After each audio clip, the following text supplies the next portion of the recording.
How can we make fair and ethical decisions? OB research has identified a few things that managers can do to make better ethical decisions. Identify ethical themes, identify moral intensity, evaluate ethical principles, and use multiple frameworks. Let's learn about each of these strategies. The first strategy involves identifying the important themes in the ethical decision.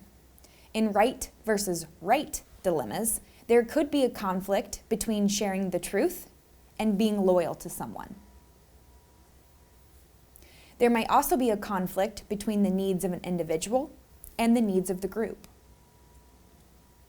or between the short term and the long term, or between punishment and compassion.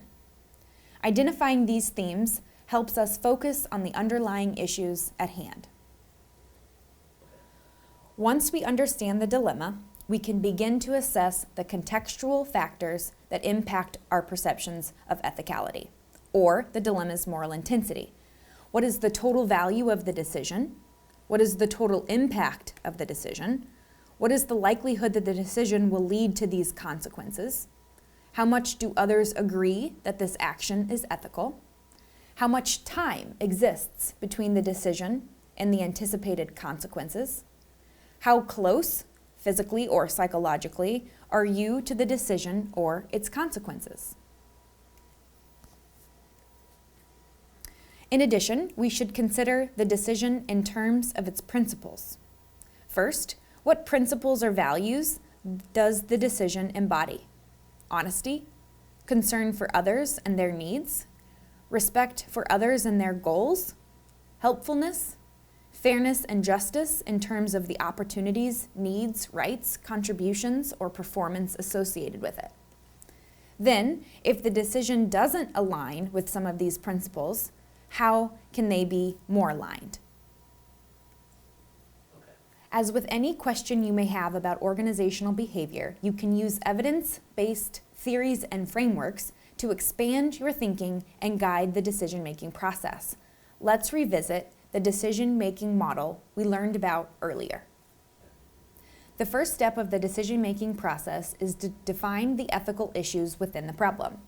Identify the primary stakeholders, take their perspective, and imagine how they might perceive and be impacted by the decision. Remember to think about both short and long-term consequences, as well as ones you might not intend to happen. Consider your obligations to each stakeholder and your role responsibilities.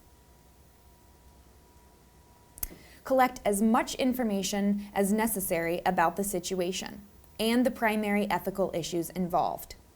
Consider the decision from multiple perspectives in order to understand its complexities. Recall that a teleological theory would look at the consequences of the action.